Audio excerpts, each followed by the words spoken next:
అనుకున్న ప్రతిసారి తిరుమల వెళ్ళి శ్రీవారిని దర్శించుకోవటం అన్ని రకాలుగా అన్ని వేళల్లో సాధ్యం కాకపోవచ్చు. దానికి ప్రత్యామ్నాయంగా మన గుంటూరు జిల్లాలో అమరావతి దగ్గరలోని వెంకటపాలెంలో శ్రీవారి ఆలయాన్ని అయితే తిరుమల తిరుపతి దేవస్థానం వాళ్ళు నిర్మించడం జరిగింది. దానికి సంబంధించి గుంటూరు నుంచి వెంకటపాలెం వరకు కంప్లీట్గా నేను వీడియో అయితే షూట్ చేశాను. చాలామందికి వెంకటపాలెంలో ఉన్న స్వామివారి ఆలయం గురించి తెలిసే ఉంటుంది. తెలియని వాళ్ళ కోసం ఈ వీడియో ఉపయోగపడుతుందని చెప్పి నేనైతే తీశాను. మా వీడియో మీకు ఏమాత్రం నచ్చినా ప్లీజ్ ఒక లైక్ చేయండి. అలాగే మన ఛానల్ని సబ్స్క్రైబ్ చేసుకోండి. ఈ వీడియో మీద మీ అభిప్రాయాన్ని అయితే కామెంట్ రూపంలో తెలియచేయండి. వీడియోని అయితే చివరి వరకు చూడండి. డీటెయిల్గా తీయడం వల్ల కొంచెం అయితే వివరంగా ఉంటుంది. తప్పకుండా చివరి వరకు చూడండి.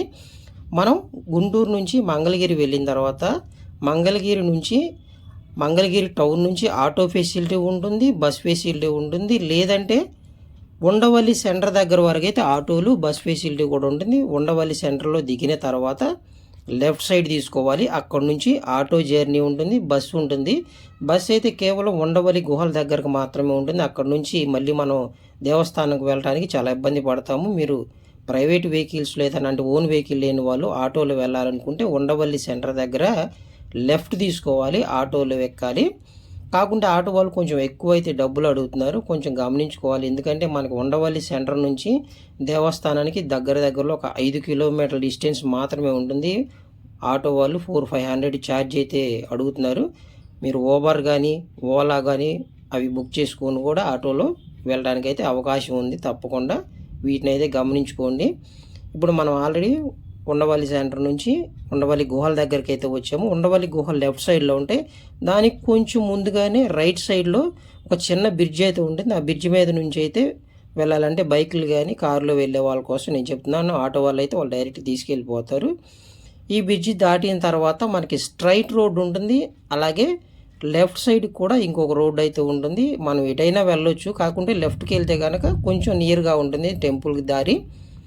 లెఫ్ట్ సైడ్కి వెళ్తే మనం కరకట్ట పైకి అయితే వెళ్తాము. రైట్ సైడ్ వెళ్ళినా కరకట్టకి వెళ్తాము. అక్కడ నుంచి మళ్ళీ లెఫ్ట్ తీసుకోవాలి. ఎటు వెళ్ళినా ఒకటే, ఇబ్బంది అయితే లేదు. కాకుంటే లెఫ్ట్ సైడ్ తీసుకుంటే నియర్గా ఉంటుంది అన్నమాట జర్నీ. చూస్తున్నారు కదా, ఇటు వెళ్ళాలి, లెఫ్ట్ సైడ్ తీసుకోవాలి. మనకి బస్ ఫెసిలిటీ కానీ కల్పిస్తే ఈ దేవస్థానం వాళ్ళు కానీ ఆర్టీసీ వాళ్ళు కానీ చాలా సౌకర్యంగా ఉంటుంది. రోడ్డు కూడా చాలా బాగుంది, ఎటువంటి ఇబ్బంది లేదు, ప్రశాంతంగా ఉంది. కొంచెం దేవస్థానం వాళ్ళు కానీ ఆర్టీసీ వాళ్ళు బస్ ఫెసిలిటీ కానీ కల్పిస్తే టెంపుల్కి ఇంకా క్రౌడ్ అయితే విపరీతంగా వస్తారు. అంటే భక్తులు రావడానికి సౌకర్యాన్ని కల్పించిన వాళ్ళు అవుతారు. ఆల్రెడీ అమరావతిలో సిడి యాక్సిస్ రోడ్డు ఇవన్నీ వేస్తున్నారు. ఇవన్నీ కంప్లీట్ అయితే కనుక మన టెంపుల్కి వెళ్ళడానికి ఇంకొంచెం ఎక్కువ సౌకర్యాలు అయితే దొరుకుతాయని నేనైతే అనుకుంటున్నాను. చూస్తున్నారు కదా, మంతెన సత్యనారాయణ ఆశ్రమం దగ్గరికి అయితే వచ్చాము. ఇది కరకట్ట పైన ఉంటుంది మంతెన సత్యనారాయణ గారి ఆశ్రమం. ఇక్కడ నుంచి మనం కొంచెం ముందుకు వెళ్ళిన తర్వాత లెఫ్ట్కి అయితే తీసుకోవాలి. అంటే కరకట్ట పై నుంచి లెఫ్ట్కి దిగుతాము. అది సిడి యాక్సిస్ రోడ్ అయితే వస్తుంది. సిడి యాక్సిస్ రోడ్ల మీదకి హైవే మీదకి వెళ్ళకుండా మనం రైట్ సైడు సర్వీస్ రోడ్ అయితే ఉంటుంది. సర్వీస్ రోడ్లోకి అయితే వెళ్ళాలి. ఎందుకంటే ఆ హైవేలో కనుక అంటే సిడి యాక్సిస్ మెయిన్ రోడ్ మీద కనుక వెళ్తే దానికి ఎటువంటి కటింగ్స్ అయితే లేవు, చాలా లాంగ్ అయితే వెళ్ళిపోతాం, మళ్ళీ ఎక్కడో కటింగ్ ఉంటుంది. కాబట్టి మీరు రైట్ సైడ్ అయితే తీసుకోవాలి. చూస్తున్నారు కదా, మనం ఆల్రెడీ సిడి యాక్సిస్ రోడ్డు మీదకి అయితే వచ్చాము. లెఫ్ట్ రైట్కి తీసుకున్నాము. మనకి ఇక్కడ నుంచి చాలా దగ్గరలోని టెంపుల్ కనిపిస్తూ ఉంటుంది. జస్ట్ ఒక 100 మీటర్స్ ఉంటుంది. ఇక్కడ నుంచి మనం లోపలికి రైట్ సైడ్ అయితే తీసుకుంటాము.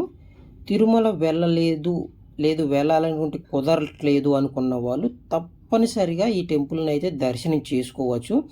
సేమ్ టు సేమ్ తిరుమలలో స్వామివారిని ఎలాగ దర్శనం చేసుకున్న అనుభూతి కలుగుతుందో అలాగే ఉంటుంది.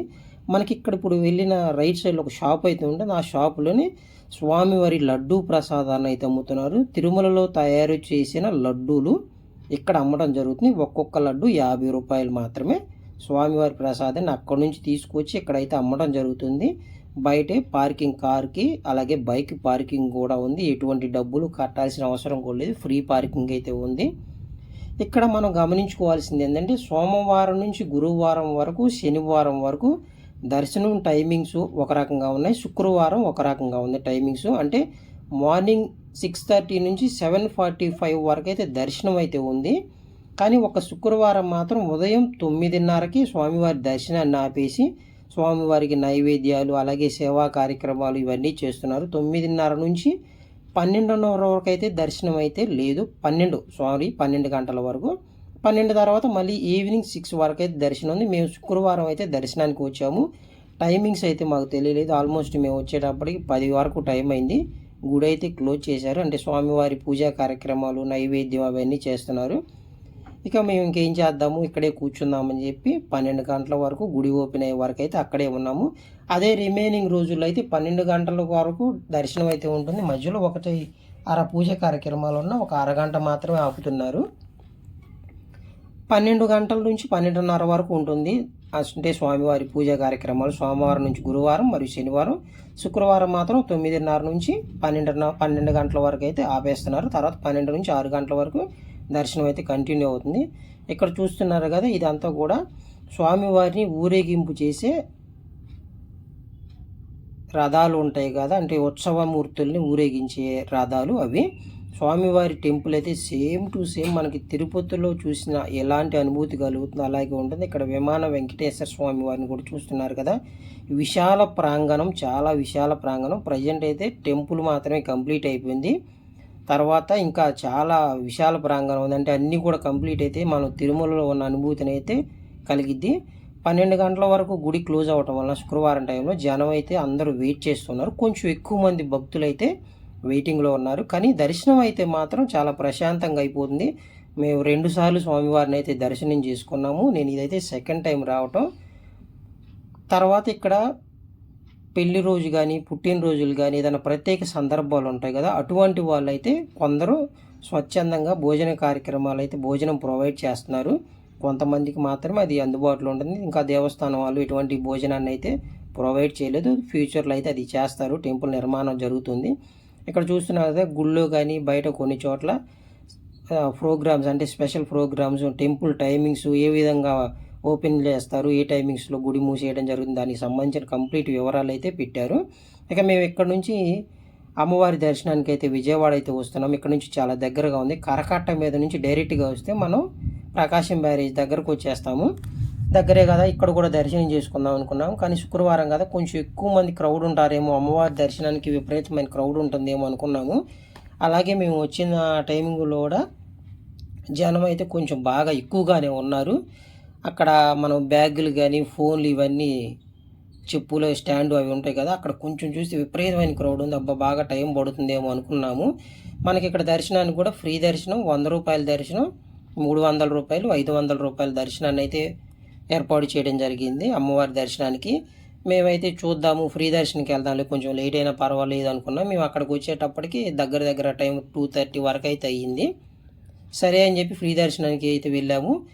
ఇక్కడ శుక్రవారం కూడా మేము ఆన్లైన్లో చూసినప్పుడు 1 నుంచి 4 గంటల వరకు గుడి క్లోజ్ అని చెప్పారు. కానీ అక్కడికి వస్తే ఎటువంటి ఇబ్బంది లేదు. దర్శనాలు అయితే కంప్లీట్గా జరుగుతూనే ఉన్నాయి.